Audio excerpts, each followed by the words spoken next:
Hello and welcome to The View from 22 from Spectator TV. I'm Cindy Yu, the Spectator's assistant editor. This morning, the Prime Minister made an announcement regarding a dog breed. This is what he had to say. The American XL Bully Dog is a danger to our communities, particularly our children. It's clear this is not about a handful of badly trained dogs. It's a pattern of behaviour and it cannot go on. Today, I have tasked ministers to bring together police and experts to firstly define the breed of dog behind these attacks, with a view to then outlawing it. Now, the American Bully XL has been the source of a number of fatal dog attacks in recent months. And on today's Spectator TV, now that the ban has come through, we've invited on Lawrence Newport, who's been the leading campaigner against this breed for months now. Lawrence, thank you so much for joining The View from 22. I know you've had to take time out of a wedding that you're at today. Thank you very much for having me. Now, this ban is something that you've been campaigning for months now. Tell us your reaction now that it's being put in pretty, surprisingly, I think, today. This ban is way overdue. We have spent months and months campaigning on this issue. It has been something which has required a small group of people working tirelessly with no pay, just pushing the facts and the data repeatedly against a very large headwind of multiple lobbyists and multiple groups, and really against government, against the civil service. There was a lot of friction, a lot of difficulty, and realistically, no one would listen. The only thing that would persuade people, and what we focused on, was the genuine facts, the genuine statistics, and genuine research that we were able to do and to show, to prove that these dogs were uniquely dangerous and that action had to happen immediately. So, Lawrence, when you say we as campaigners, your background is, I think, in the law. So how did you get into campaigning for this, and what drives you into doing something about this?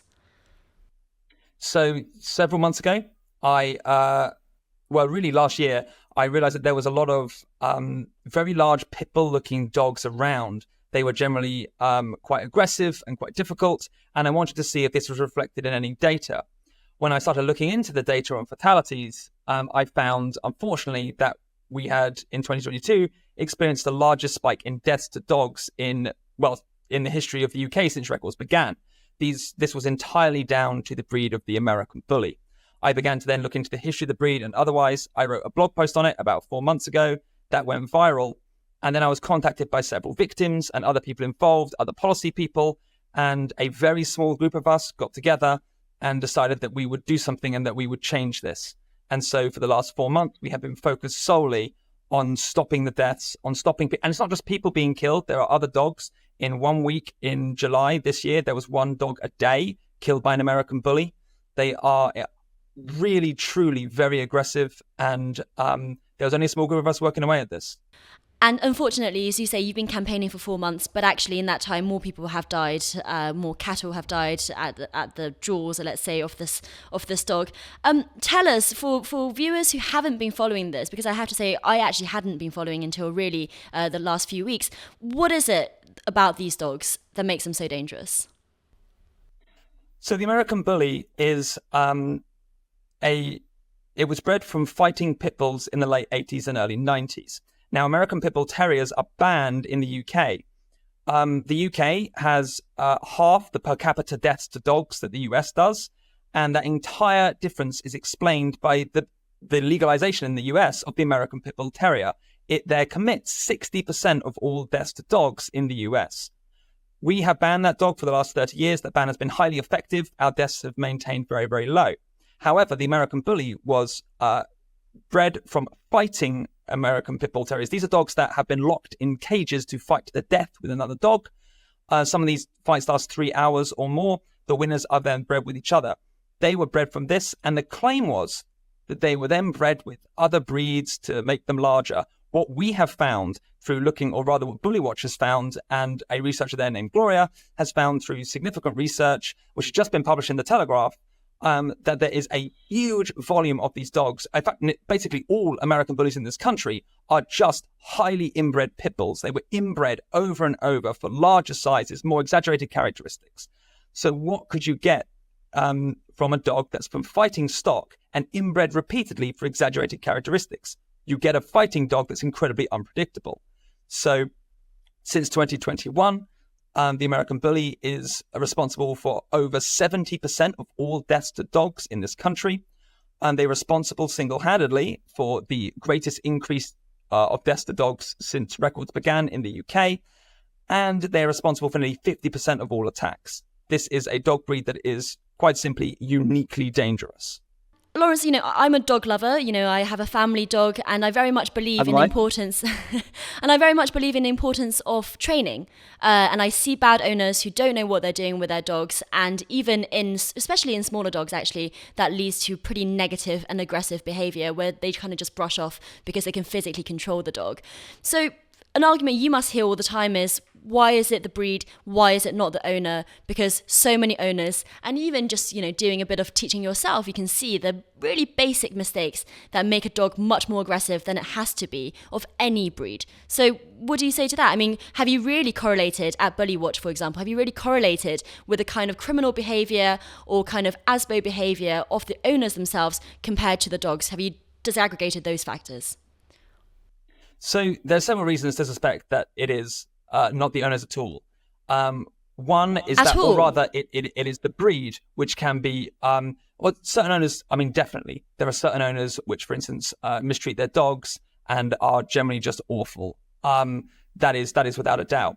But the question isn't whether or not it is simply the owners, it's also whether or not the breed has anything to do with it. For example, there's a lot of dog breeds that are mistreated, which do not act in this way. But we can go down this point by point. Firstly, if it was owners, what we would expect to see is a large variety of breeds responsible for deaths and attacks. That is not what we see. We see overwhelmingly one single breed responsible for deaths and attacks. You don't get nearly over 70% of deaths from one breed without something likely happening with the breed itself.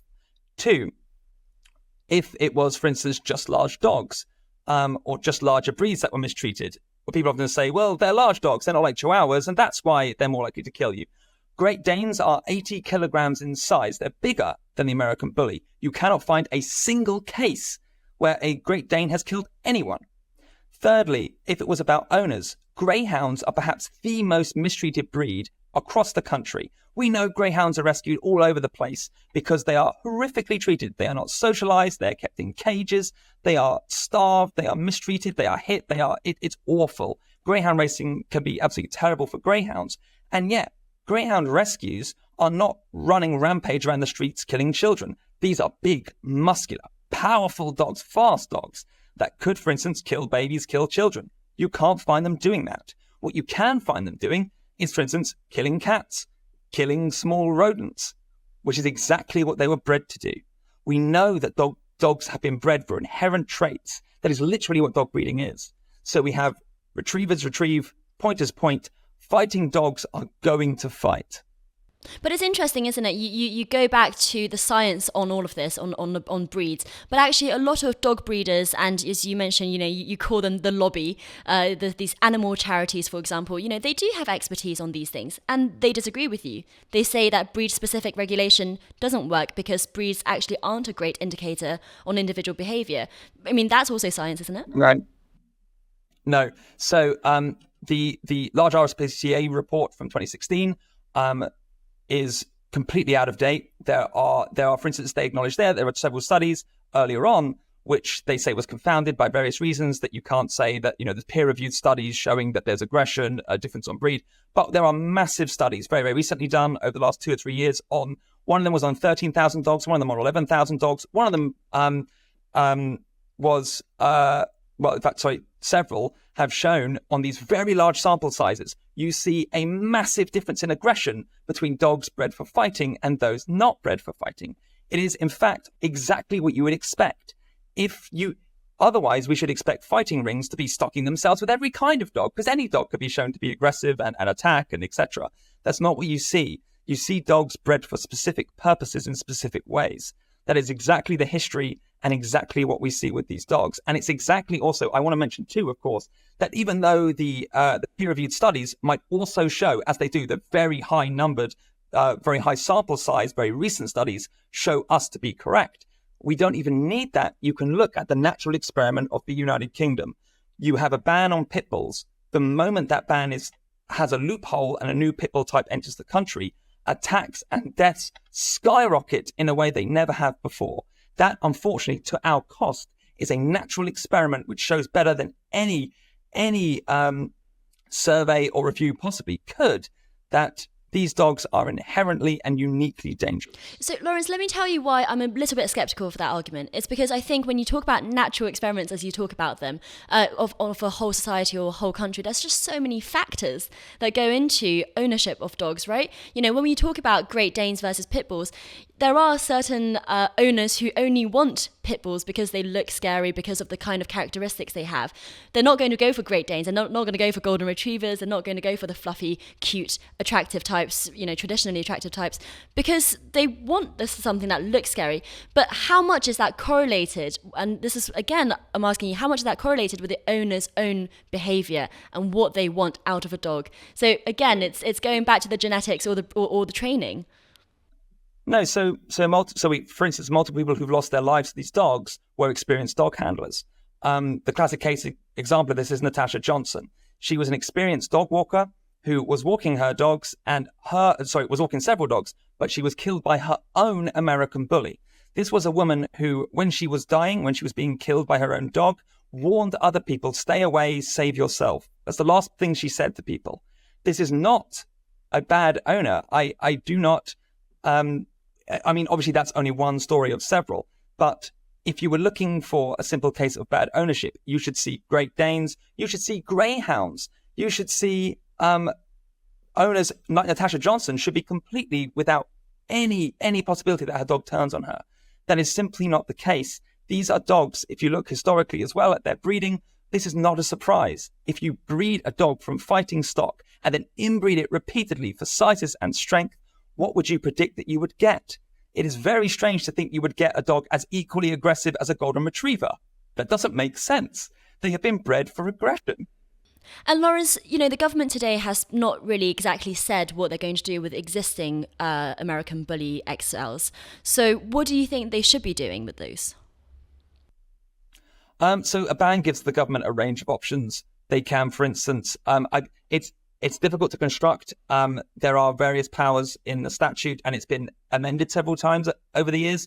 But for example, they could, and what seems to be suggested is that they will ask all owners to register their dogs, that those dogs will then have to be neutered. They will have to potentially be on a muzzle and leash in public. And it also gives police more powers to seize dogs earlier if they show outward signs of aggression. It would also, of course, stop people being able to sell or trade those dogs and to stop them, importantly, importing them into the country anymore. You wouldn't say that the current ones need to be destroyed? I don't think that's actually a power in the... Well, so under the original 1991 powers, there was, for instance, that they could ask everyone to apply to court. And with the first pit bull ban in 1991, there was about 5,000 dogs put up, and I think about 3,500 were deemed not aggressive, and so were neutered and then asked to be put on muzzle and leash. But 1,500 were outwardly aggressive in the courts or under tests. They were shown to be outwardly aggressive, and those dogs were seized. However, I'm not sure on the various amendments here and how they interact. I'm not sure exactly what the government's doing, so I don't want to put out what I think the government might be doing here because I'm not sure. Yeah. And what about this idea of testing dogs for aggression then? Would you advocate for something like that? That, you know, instead of an outward ban, you would simply test dogs for aggression? No, I mean, we know and we can predict that an American bully, so for example, their population size is estimated at under 1% of the UK dog population. And with the amount of deaths that they've caused, they are 270 times more deadly than the average dog population. This is not a usual dog breed. It is exactly what you'd expect to get if you inbreed a dog for size and strength from fighting stock. That is exactly what you'd expect. We don't think it's controversial that herding dogs have a natural tendency to herd. We don't think it's controversial that sight hounds have a natural tendency to chase squirrels. We don't think it's controversial that pointing dogs point. We shouldn't find it controversial that fighting dogs may be much more aggressive. And Lawrence, what about the argument that people say if you put a ban in, as the government has done today, it will simply drive a lot of this trade underground? You know, we're already talking about people who are engaging in criminal behaviour. One roundup of bullies recently saw that, the owners of the house were also done for money laundering. They had been illegally breeding the puppies, I think, from the reporting. So, clearly they weren't doing legal things anyway. What would a ban really achieve here? I find this a strange argument for a couple of reasons. One of the chief ones is that we've had a ban in place that's been highly effective for 30 years. We have half the deaths per capita of the US to dogs. It's explained entirely by the fact that the US has 60% of their deaths to dogs from American Pit Bull Terriers.